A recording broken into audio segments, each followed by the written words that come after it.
Donc nous sommes à nos séances de cours de base du 27, 4e mois 2014. Et nous sommes en train de voir les caractéristiques, les réalités de la nouvelle création. Amen. Nous avons dit que lorsque nous naissons de nouveau, nous faisons partie désormais de la nouvelle création. Et j'essaie de vous montrer votre nouvelle identité en tant que nouvelle création. Amen.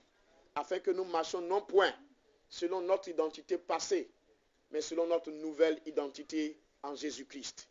Amen. Nous sommes plus que des vainqueurs. Amen. Ok. Je crois qu'on a vu la dernière fois, si j'ai bonne mémoire, on a vu que nous étions assis dans les lieux célestes en Jésus-Christ, n'est-ce pas? À la droite de Dieu, n'est-ce pas? On a vu ensuite que nous sommes des citoyens des cieux, n'est-ce pas? Et des concitoyens des saints. Très bien. Donc nous voyons aujourd'hui, je ne sais pas comment, après Z, je ne sais pas quelle lettre il vient. Je ne sais pas si c'est alpha ou oméga, mais j'ai préféré mettre 28e point, ok? Ok. Elle n'est plus sous la loi. Nous parlons de la nouvelle création. Elle n'est plus sous la loi. Donc vous écrivez, elle n'est plus sous la loi.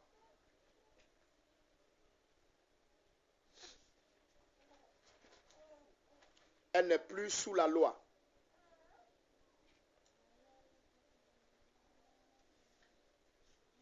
Elle n'est plus sous la loi.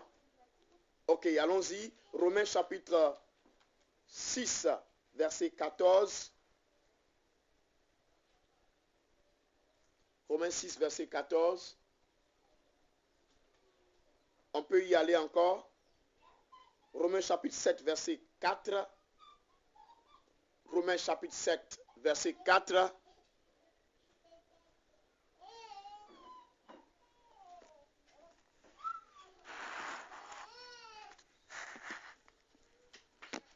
Romains 7, verset 4. Vous pouvez prendre Galates chapitre 3, verset 19 jusqu'au verset 25.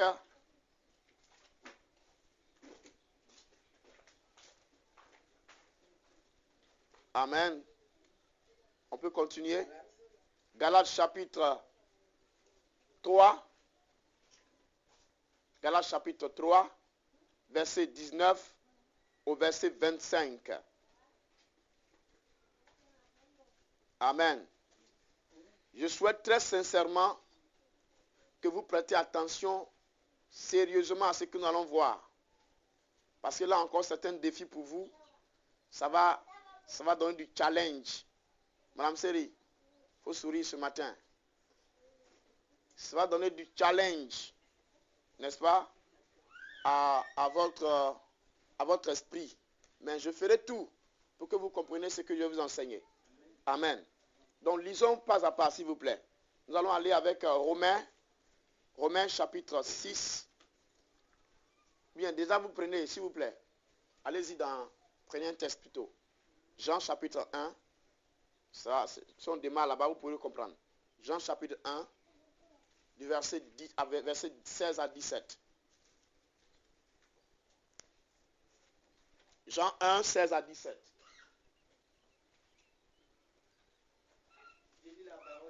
Je peux dire Amen. Et nous avons tous reçu de sa plénitude. Et grâce pour grâce. Car la loi a été donnée par Moïse. Écoutez, il dit car la loi a été donnée par qui? Par Moïse. La grâce et la vérité sont venues par Jésus-Christ. Ok, remarquez bien ici, on parle de combien de personnes? 2 personnes. Lesquelles? Moïse et Jésus-Christ. Très bien. Et la Bible dit que qu'est-ce que Moïse a envoyé? La loi. Très bien. Mais qu'est-ce que Jésus-Christ a envoyé? La grâce et la vérité.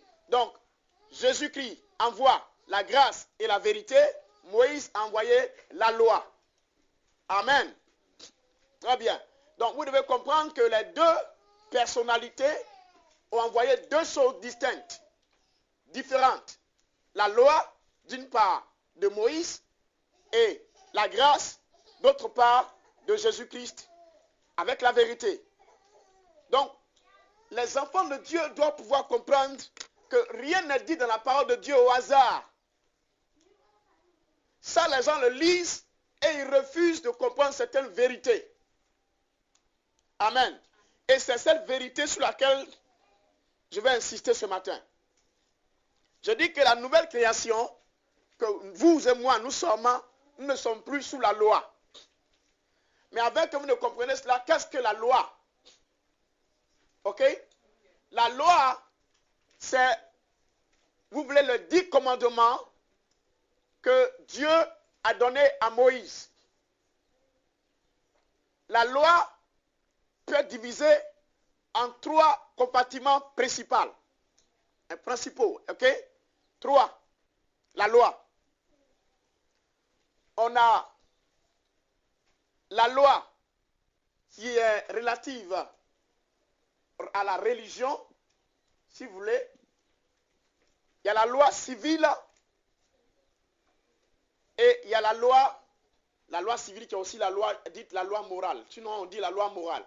Donc, la loi peut être divisée en général en 2 sections. La loi liée aux ordonnances, ok? La loi liée aux ordonnances, les 10 commandements, etc., qui est liée à tout ce qui est religieux, et la loi civile, qu'on peut diviser en 2 parties, ce qui est la juridiction et ce qui est la loi morale. Mais vous devez comprendre que la loi comporte aussi ce qu'on appelle les jugements. Les jugements. Donc, ça, c'est le package, c'est le tout de la loi que je vous décris là.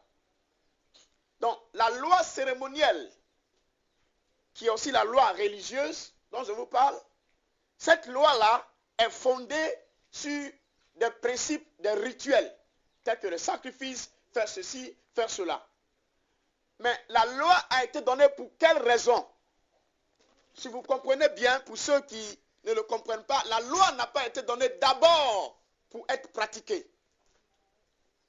La loi a été donnée d'abord pour révéler la nature de Dieu. Ça, c'est important. Amen. Pourquoi? Quand Dieu marchait avec le peuple d'Israël, la sortie de l'Égypte, il sort le peuple de l'Égypte pour un objectif. Ok? Il dit à Moïse, va libérer mon peuple pour venir faire quoi? M'adorer. Me donner des sacrifices dans le désert. Quand Dieu libère un peuple d'au moins 2 millions de personnes, ce n'est pas un jeu. Amen. Donc Dieu marche avec ce peuple-là, et ce peuple-là qui a été, si vous voulez, formaté, si vous voulez, formé par l'Égypte, déformé par l'Égypte, devait être transformé par Dieu. Donc ils ont leur manière de marcher, ils ont été paramétrés. Ils avaient cette habitude de marcher selon les principes de l'Égypte. Ils étaient habitués aux dieux de l'Égypte, aux coutumes de l'Égypte. Donc même quand Dieu les a délivrés pour qu'ils aillent dans le désert et marchent, ils avaient toujours ces habitudes de l'Égypte. Ils avaient un nouveau Dieu, ok, le véritable Dieu créateur des cieux et de la terre. Cependant, ils étaient toujours accoutumés, habitués à quoi? Aux adorations, aux habitudes de l'Égypte. Donc pendant que Dieu a dit marcher comme ça, ils avaient une résistance parce qu'ils avaient une autre mentalité. Donc ils marchaient donc avec un Dieu qui leur était étranger. Dieu les connaissait d'une part et eux ne connaissaient pas Dieu d'autre part. Ça va? Alors Dieu va dire quoi? Il va dire, comme c'est ainsi, je vais vous dire qui je suis. C'est ce qu'on appelle les 10 commandements. Amen. Moi, je suis l'unique Dieu. Il n'y a point d'autre que moi. Vous n'adorerez aucun autre Dieu à part moi. Je suis le seul. Vous ne ferez pas d'image taillée. Pourquoi? Parce qu'en Égypte, ils avaient pour habitude de voir des images taillées, des idoles, devant lesquelles les gens se prosternaient. Donc Dieu leur dit, attendez, on a commencé à marcher, mais vous ne me connaissez pas. je vais me présenter à vous. Je vais vous dire qui je suis. Je suis l'unique Dieu, Yahweh. C'est lui qui suit. Amen. Je dis bien celui qui suit. Parce qu'il dit à Moïse, je suis celui qui suit. Je suis l'unique. Ne faites pas d'image taillée. Et aujourd'hui, malheureusement, la religion a entraîné les images taillées, toutes sortes d'idolâtrie. Et qui entraînent les gens loin de Dieu. C'est triste d'en parler.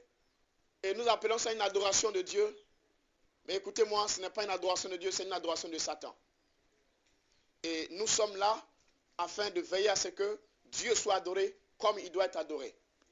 Je continue de vous expliquer.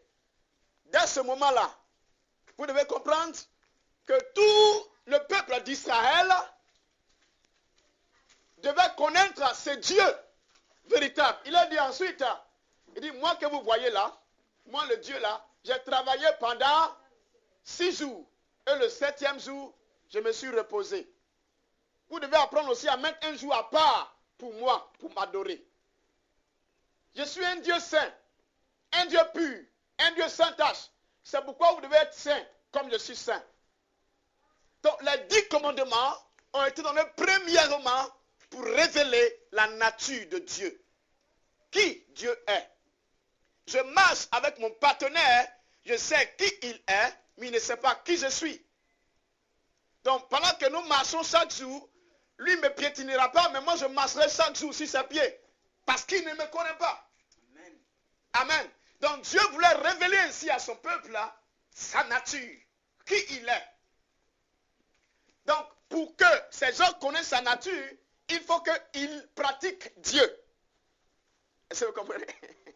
Pratiquer Dieu, ça veut dire comprendre qu'il est le seul Dieu. À partir de maintenant, je ne vais plus vers une idole. Amen. Amen. Je suis en train de pratiquer ainsi Dieu. Donc, en réalité, les 10 commandements n'ont pas été donnés pour être pratiqués. Les 10 commandements ont été donnés pour révéler Dieu, pour révéler sa nature, qui il est, comment il est.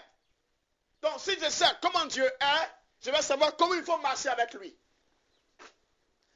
Mais le grand problème, c'est qu'on a amené les gens, depuis le code de dimanche, à faire quoi? À pratiquer les 10 commandements. Mais ce n'était pas l'objectif premier. Écoutez-moi bien.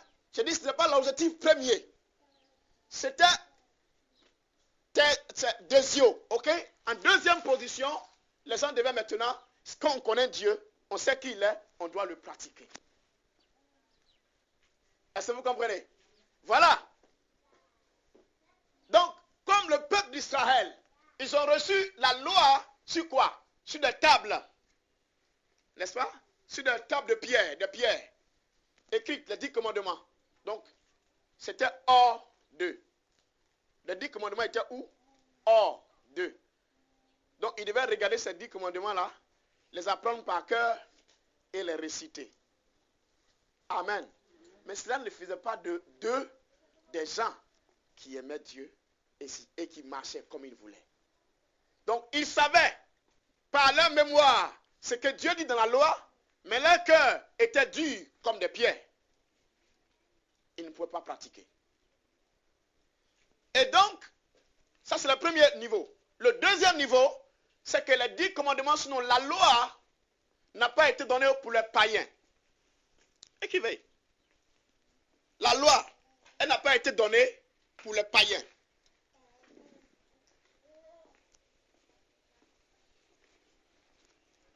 La loi a été donnée à qui? Aux Juifs. Est-ce que vous êtes Juif? La loi n'a pas été donnée pour les païens. Amen. Quelqu'un peut m'arrêter pour une question, il n'y a pas de problème. La loi a été donnée pour les Juifs, pas pour les païens. Amen. Amen. C'est important que vous le sachiez. Le peuple juif était le peuple de Dieu. Qui l'a choisi, qui s'est choisi, je veux dire, à qui il a donné quoi? À qui il a donné la loi.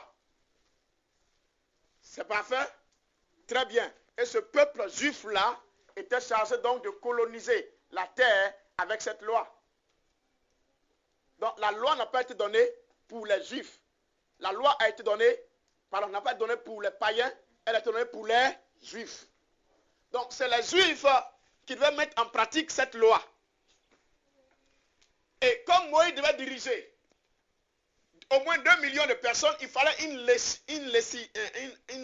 législation. C'est-à-dire il fallait une loi civile. OK? Pour pouvoir régler tous les petits contentieux, les petits palabres pour pouvoir régler entre eux. Ça, on appelle ça la loi civile. Et c'est ce que la plupart des pays ont pris aujourd'hui, ont mis dans leur constitution. Amen. Très bien. Donc, si vous ne le savez pas, vous ne comprendrez pas beaucoup de choses. Donc, la loi n'a aidé personne. Parce que quand, toi, commissaire, tu marches avec quelqu'un qui est parfait, sans défaut, sans tâche, et qui ne fait jamais d'erreur, tu es en danger. Tu te sentiras tout le temps coupable. Parce que pendant que toi, tu vas enfreindre à la loi, désobéir à la loi, tu vas piétiner la loi ne te piétine jamais. Donc toute ta vie, tu es sous la domination de la loi, sous le jugement de la loi. Donc la loi n'arrange personne en réalité. Est-ce que vous comprenez? La loi était à l'extérieur d'eux. La loi ne les arrange pas. Parce que c'est par la loi que vient quoi? La connaissance du péché. Donc aussi longtemps que la loi était là, les hommes auraient un problème de culpabilité vis-à-vis de Dieu. Ils auraient du mal à s'approcher de Dieu. Ils auraient du mal à croire en Dieu, à venir vers Dieu avec assurance. Donc est-ce que la loi est une mauvaise chose? Non. La loi est une très bonne chose. Cependant, les hommes qui ne sont pas régénérés ne peuvent pas comprendre la loi et vivre selon la loi. Parce qu'ils n'ont pas la nature de la loi. Ils ont une nature différente, donc incompatible avec la loi. C'est pourquoi l'apôtre Paul dit, quand je veux faire le bien, c'est le mal que je ne veux pas faire là que je fais. Quelqu'un a déjà lu ça? Et quand je veux faire le mal, c'est le bien. Non, il ne dit même pas ça. Alléluia. Donc, je suis en train de vous expliquer pas à pas pour que vous compreniez ce que c'est que la loi. Vous remarquez bien, quand Jésus est venu, en Matthieu chapitre 5, jusqu'au chapitre 7, sur le sermon sur la montagne, Jésus a dit ceci. Il dit, vous avez entendu dire ceci, mais moi je vous dis. Quelqu'un a déjà lu ça? Oh, quelqu'un est avec moi? Vous n'avez jamais lu ça? Ah! Oh, une pause. Il faut lire la Bible. La Bible, là, c'est pas fait pour être mis dans... Non, je vous dis, je suis sérieux. Il y a beaucoup de menteurs dans le monde. Je vous dis, hein, et de vrais menteurs, hein. Si vous ne lisez pas la parole de Dieu, vous ne la méditez, vous ne la connaissez pas, là, ils vont vous blaguer pour vous conduire en enfer, hein.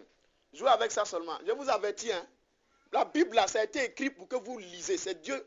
Lisez-la, méditez-la jour et nuit. Ne venez pas vous asseoir ici, mais regardez comme si un extraterrestre. Bien sûr que je suis un extraterrestre, c'est vrai. Mais, ne vous étonnez pas, parce que je ne suis pas de ce monde. Donc, je suis un extraterrestre. Alléluia. Donc, je vais vous faire comprendre quelque chose. Il faut que nous comprenions la parole de Dieu telle qu'elle est. Et j'essaie de vous libérer de quelque chose, et le moins de choses, vous ne comprenez pas pourquoi. Ça m'arrête alors. Amen. Revenons. Donc, Jésus a toujours dit, vous avez entendu dire ceci, mais moi je vous dis cela. Vous avez entendu dire ça, mais moi je vous dis ça. En réalité, qu'est-ce que Jésus est en train de faire? Il est en train d'introduire la loi du royaume. C'est ça, vous devez savoir. La loi du royaume. Faites la différence entre la loi de Dieu et la loi de Moïse. On aura un séminaire bientôt, en mai. J'aurai le temps de vous expliquer beaucoup de choses. Amen. Mais le temps de culte n'est pas assez long. Amen. Amen. Donc, je suis en train de vous dire ainsi. Donc, vous voyez que la loi créait des problèmes aux gens. N'est-ce pas? Lisons un texte, s'il vous plaît. Lisons Romains chapitre 3. Lisons, s'il vous plaît. Quick. Be quick. Quick. What's this? Yeah. Romains 3, verset 19. Or, nous savons que tout ce que dit la loi, elle le dit à ceux qui sont sous la loi. Oh, stop. On dit tout ce que dit la loi, elle le dit à qui? À ceux qui sont sous la loi. Ah, donc il y a des gens qui sont sous la loi. Maintenant, la question est, qui sont ceux qui sont sous la loi? Yeah, answer. Très bien. Pourquoi? Parce que c'est à eux que la loi a été donnée. Donc, c'est eux qui sont sous la loi. Et tout ce que dit la loi, elle le dit à ceux qui sont sous la loi. Les Juifs étaient dans la condamnation. Pourquoi? Parce qu'ils ont reçu la loi. Les païens étaient eux aussi sous le jugement parce qu'ils étaient en présence de la loi. Deux réalités. Les Juifs qui reçoivent la loi et à cause du fait qu'ils transgressent la loi, ils sont sous la condamnation. Les païens qui, eux, n'ont pas reçu la loi, mais à cause de la présence de la loi, écoutez, si je sais qu'il y a une loi qui est écrite, qui dit qu'il ne faut pas mentir, même si je suis païen qui n'a pas reçu la loi, que j'ai menti, j'ai un problème de conscience. Ça va? Donc, le païen, lui, il a un problème de conscience, il a su un jugement à cause de quoi? À cause de la présence de la loi. Le juif, lui, il est condamné à cause de ce qu'il a reçu la loi. Donc, tout ce que dit la loi, elle le dit à ceux qui sont sous la loi. Continue. Afin que toute bouche soit fermée, Oui. et que tout le monde soit reconnu coupable devant Dieu. Vous voyez? Il dit que toute bouche soit fermée et que tout le monde soit retenu coupable devant Dieu. C'est ce que je vous ai expliqué tout à l'heure. Donc, d'une part, les Juifs qui ont reçu directement la loi, à qui la loi a été donnée, eux se voient coupables. Pourquoi? Parce qu'ils ont reçu la loi et qu'ils la transgressent. Les païens, eux aussi, ils se sentent coupables. Pourquoi? Parce qu'ils sont en présence de la loi. Ils voient la loi et ils la transgressent. Bien qu'ils n'aient pas reçu la loi de Dieu directement, mais à cause de la présence de la loi, ils se sentent coupables. Ça marche? On peut avancer. Car nul ne sera justifié devant lui par les œuvres de la loi. Oh! Maintenant, regardez là. Une grande information. Il dit, car nul ne sera justifié devant lui par les œuvres de la loi. Autrement dit, ce n'est pas parce que quelqu'un dit, je ne mens point, je ne vole point, je ne commets pas d'adultère, je ne fais pas ceci, je ferai cela, qu'il sera justifié devant Dieu. Non, non. Parce que quand quelqu'un dit, je ne commets pas d'adultère, qu'est-ce qu'il est en train de dire? Il est en train de dire, je pratique la loi. Donc, j'ai les œuvres de la loi. Quand quelqu'un dit, je ne mens point, je ne vole point, qu'est-ce qu'il est en train de dire?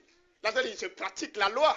Souvenez-vous du jeune homme riche à qui Jésus a dit, il a dit à Jésus, bon maître, comment on doit faire pour aller au ciel? Alors Jésus lui dit, est-ce que tu as obéi au commandement? Ça dit au minimum, au rudiment de Moïse. Est-ce que tu as pu suivre ça d'abord? Parce que pour aller au ciel, ce n'est pas les nangelés qui vont au ciel. Ce n'est pas les petits, les antés qui vont au ciel. Est-ce que tu as commencé par déjà observer cette loi de Moïse là déjà? Il dit oui. Il dit d'accord, tu as bien fait. Maintenant, je te dis quelque chose de supérieur. Vends tout ce que tu as et donne-le aux pauvres. Il est devenu triste. Parce qu'il faut, comme je dis, une loi, une première loi, la loi de la gravitation, ok, pour fonctionner sur la terre, c'est la loi de Moïse. Mais pour fonctionner à un niveau supérieur, il faut la loi de l'aérodynamique, une loi supérieure, qui est la loi de l'amour. Amen. Donc, il faut passer de cet état. Ce jeune homme est devenu triste. Il croyait qu'en pratiquant la loi, parce que tous les Juifs croyaient que c'est en pratiquant la loi qu'il pourrait être sauvé. Tous les Juifs. Et ils croyaient ça. Or, la Bible dit que car nul ne sera justifié par les œuvres de la loi. Ok, est-ce que c'est le pasteur diantre? Est-ce que c'est moi qui dis ça? Non, c'est écrit là, noir sur blanc, nul ne peut être justifié par les œuvres de la loi. Donc, par quel moyen suis-je justifié? C'est là la question. Ok, est-ce que je suis en train de dire que vous avez le livre court maintenant, la permission de vivre une vie de désordre? Non, je suis en train de dire que vous êtes maintenant arrivé à un stade où la vie de désordre est sous votre pied. Continue.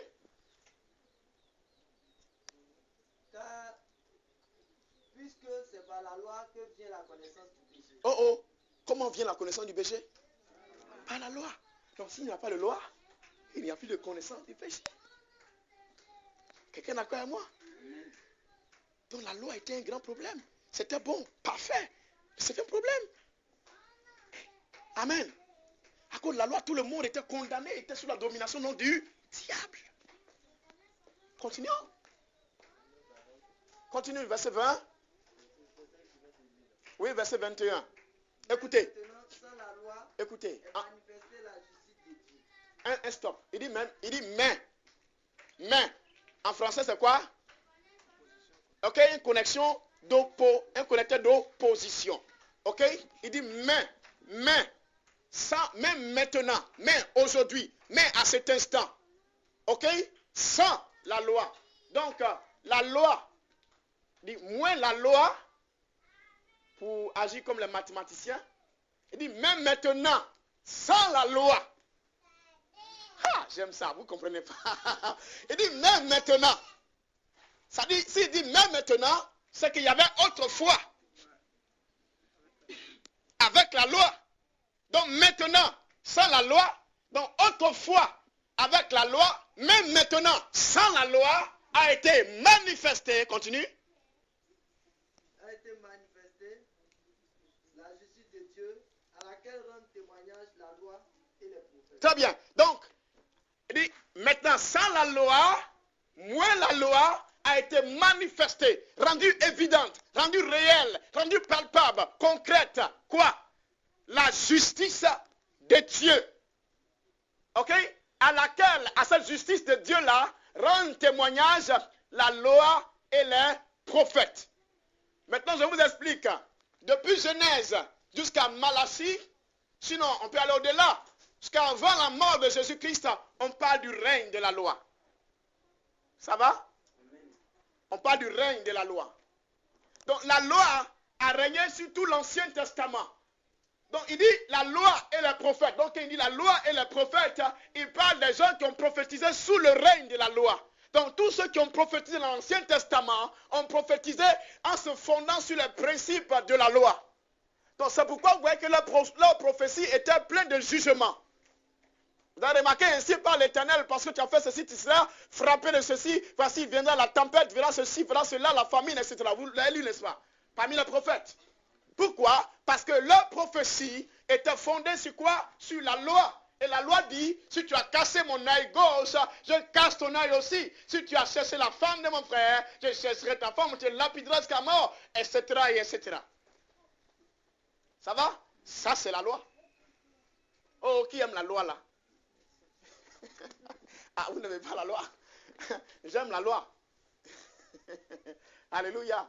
Mais je me rends compte que désormais, là, je suis maintenant, j'ai la capacité de la pratiquer sans problème, naturellement. Oh, je ne l'avais pas avant. Amen. Oh, j'aime ça. J'aime la vérité de la parole de Dieu. C'est elle qui nous renouvelle. Oui, on était où?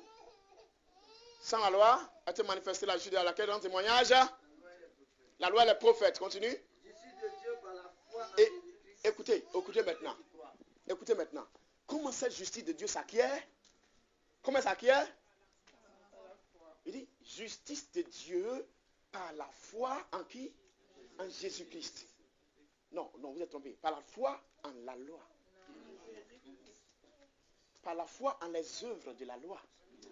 Non, il dit par la foi.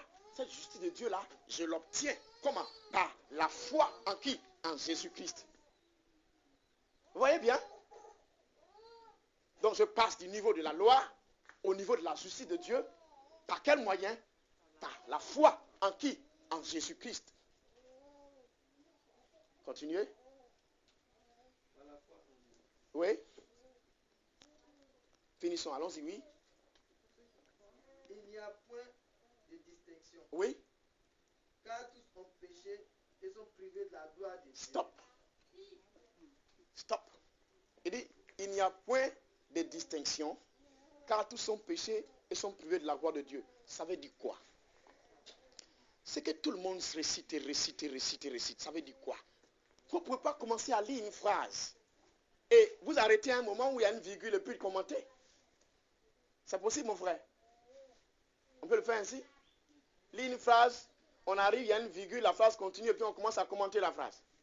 C'est possible? Donc c'est ce que nous faisons. C'est ce que nous faisons, regardez bien. Il dit sans distinction.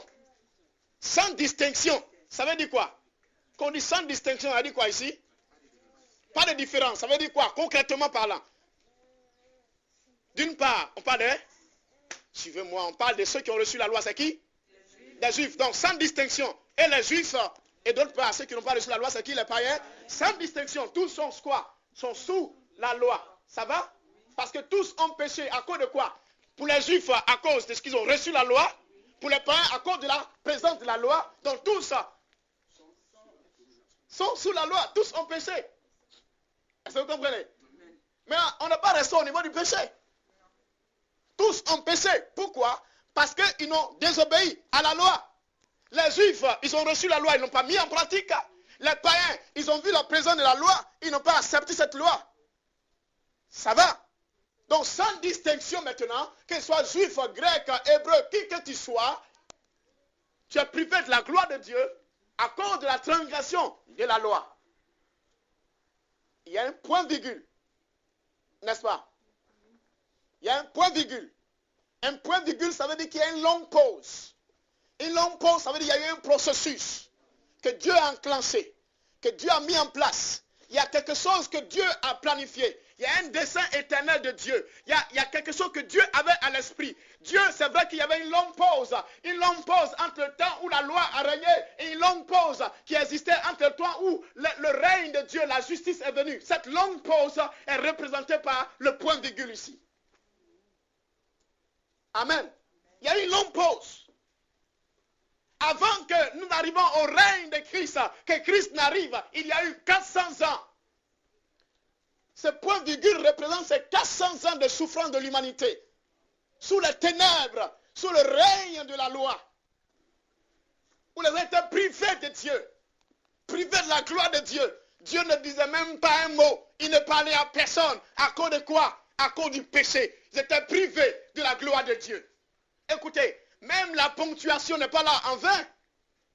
Dieu l'a mis là pour un but. Amen. Et maintenant il dit, allons-y. Verset 25. Et ils sont gratuitement justifiés par sa grâce, par le moyen de la rédemption qui est en Jésus-Christ. Vous voyez bien? Moïse envoyait quoi? La loi. Jésus-Christ envoyait? Donc il dit, ils sont gratuitement justifiés par la grâce qu'il a envoyé. La grâce, c'est Jésus-Christ qui a envoyé cette grâce. Ils sont gratuitement, sans frais, sans qu'on ne paye quoi que ce soit. 0 franc, 0 sacrifice, rien du tout. Ils ont été justifiés. Il dit, ils sont gratuitement justifiés par la grâce. Par la grâce. Ce n'est pas par les œuvres. Afin que personne ne se glorifie. Que disent que moi, je n'ai pas fait ceci, je n'ai pas fait cela, je n'ai pas fait ceci. Je mérite d'aller au ciel. Aucun d'entre nous ne mérite d'aller au ciel. C'est une grâce, c'est un don de Dieu. Bien sûr, si nous l'acceptons, ce don. Alléluia. Or, la loi vous prive d'entrer au ciel. Vous dit non. Tu as fait ceci, c'est ça. Toi, c'est interdit. Tu es privé de la gloire de Dieu. Mais gloire soit rendue à Dieu. Dieu glorieux, puissant et miséricordieux. Qui nous a tellement aimés. Il a donné son Fils unique. Afin que la loi soit remplacée. Par la grâce. Et les légalistes n'acceptent pas cet évangile. Les légalistes n'acceptent pas ce que je dis. Ils ne comprennent pas. Ils veulent vivre selon la loi. Gratuitement justifiés par la grâce, au moyen de la rédemption qui est en Christ. Où est cette rédemption? Ce rachat est où? En Christ. Donc qu'il soit juif ou qu'il soit païen, désormais, s'il croit en Jésus-Christ, s'il accepte Jésus-Christ, il n'est plus privé de la gloire de Dieu, mais il a accès, libre accès à la gloire de Dieu. Je croyais que vous allez acclamer Dieu. Il a libre accès désormais à la gloire de Dieu. Il n'est plus privé. C'est le privilège qu'il a d'accepter Christ. C'est que qui que tu sois, si tu n'as pas Christ, tu ne voles pas, je ne mens point, je ne fais pas ceci, ça ne t'emmènera pas au ciel. Car toute la justice d'un homme est comme un vêtement souillé. Seul Jésus-Christ nous justifie. Seul en Christ, nous sommes blanchis. Seul en Christ, nous avons accès au trône de Dieu. Il dit, approchez-vous maintenant de Dieu avec assurance. Vous qui étiez autrefois, éloignés, jadis éloignés, maintenant, vous pouvez vous approcher à cause du sang de Christ. Pas à cause de la loi. Qu'est-ce que j'essaie de vous faire comprendre? La loi était un obstacle. C'était une très bonne chose. Mais à cause de l'incapacité des hommes à se soumettre à la loi devenait un problème pour les hommes. Amen. Lisons maintenant Romains chapitre 6, verset 14. Car le péché n'aura point de pouvoir sur vous, puisque vous êtes non sous la loi, mais sous la grâce. Vous comprenez maintenant? Amen. Vous remarquez que l'apôtre Paul utilise ici quel terme, quel pronom personnel? Non, je dis pronom personnel. Vous, très bien. Il dit vous. Quand il parle de vous, c'est qu'il s'exclut. Ça va? S'il s'exclut, il s'exclut en tant que juif. Amen. Il dit car vous êtes maintenant non point sous la loi, mais sous la grâce. Pourquoi? Parce que la lettre aux Romains n'est pas écrite aux Grecs, aux Hébreux, mais écrit à des païens. Les Romains sont considérés comme des païens. Donc quand il a écrit, il dit, vous les Romains, vous là, vous qui étiez païens là, vous n'êtes plus sous la loi. Vous n'êtes plus condamnés à cause de la présence de la loi. Mais vous êtes maintenant sous la grâce. Parce que vous avez accepté Christ désormais. Amen. Donc que tu sois baoulé ou attié ou qui que ce soit, désormais, toi là, tu n'es plus sous la loi, mais sous la grâce quand tu es en Jésus-Christ.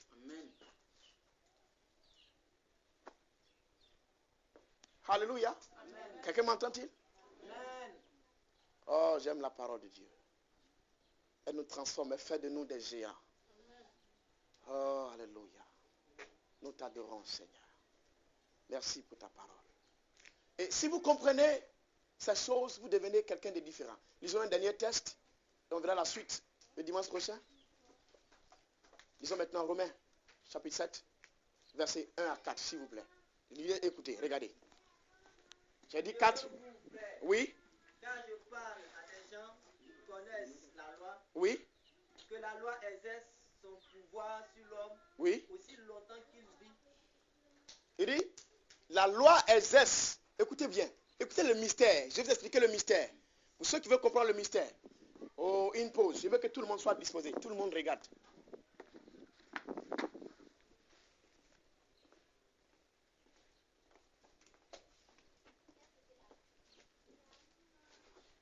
C'est un ancien. S'il n'a pas de Bible, c'est qu'il fait exprès. Toi, tu peux prendre. Allons-y. Oui. Ignorez-vous, oui. Frère. Car je parle à des gens qui connaissent la loi. Il dit, je parle à des gens qui connaissent la loi. Continuez. Que la loi exerce son pouvoir sur l'homme aussi longtemps qu'il vit. Ah, c'est pas une question. Il dit quoi? Continue, il dit quoi? Que la loi exerce son pouvoir sur l'homme aussi longtemps qu'il vit. Oui, continue. Ainsi, une femme mariée est liée par la loi à son mari tant qu'il est vivant. Ce n'est pas une question, c'est une affirmation. Ils se sont trompés. Amen. Amen. Oui, parce que quand vous lisez, il n'y a aucun signe d'une question qui est là. Relisez vous-même. Relisez. Relis. Ignorez-vous, frère, oui. Car je parle à des gens qui connaissent la loi. Oui. Que la loi exerce son pouvoir sur l'homme aussi longtemps qu'il vit. La loi exerce son pouvoir sur l'homme, c'est une affirmation qu'il fait. Ok? La loi exerce son pouvoir sur un homme aussi longtemps qu'il vit. Amen.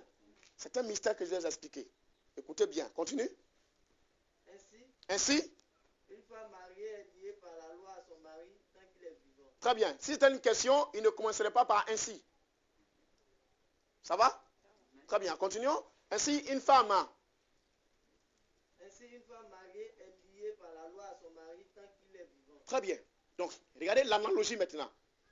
Regardez l'analogie, regardez l'argumentation qu'il fait. Il dit donc, ainsi, donc un homme, aussi longtemps qu'il vit, il est gouverné par la loi. Très bien. Il dit de cette même manière, une femme est liée à son mari aussi longtemps que le mari vit. Donc, il est lié quoi?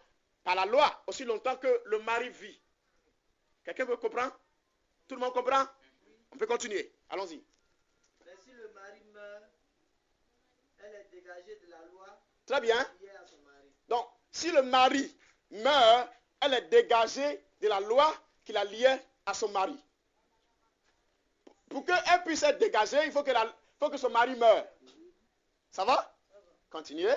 Si donc, du vivant de son mari, elle devient la femme d'un autre homme, oui, elle sera appelée adultère. Très bien. Si du vivant de son mari, elle devient la femme d'un autre homme, alors elle sera appelée adultère. Continue. Mais si le mari meurt, si le mari meurt, elle est affranchie de la loi. Elle est affranchie de la loi. De sorte qu'elle n'est point adultère en devenant la femme d'un autre. Très bien. Donc, si vous lisez bien ce texte, vous verrez que ce texte parle de deux maris et d'une femme. N'est-ce pas? Vous remarquez, n'est-ce pas? Il parle de deux maris et d'une femme. Une femme qui est entre deux maris. Un auquel elle est mariée, donc elle est liée à lui par la loi. Ça va? Et l'autre auquel elle n'est pas encore mariée. Donc si elle se lie à lui, elle est sur la condamnation de la loi. Ah! Oh, aussi longtemps que cette femme-là est avec ce mari-là, c'est un mari clean. Il s'appelle la loi. Ça va?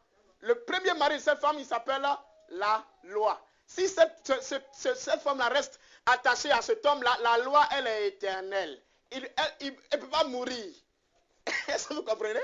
La loi qu'elle a, elle ne peut pas mourir. Donc la femme est aussi longtemps liée à la loi. Elle est liée à son mari. N'est-ce pas? Aussi longtemps qu'il vit là, elle est liée. Donc comment cette femme-là peut être libre? Comment cette femme-là peut être libre, mon frère? Je vous explique le mystère de Dieu.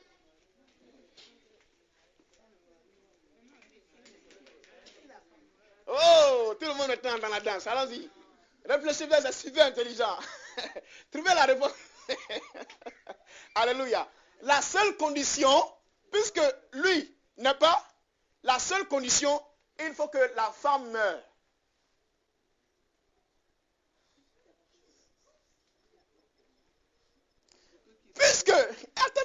Puisque, je vous explique le mystère de Dieu, pour que vous compreniez la parole de Dieu terre à terre. Puisque la loi, l'homme, le premier mari auquel elle est mariée là, il est éternel.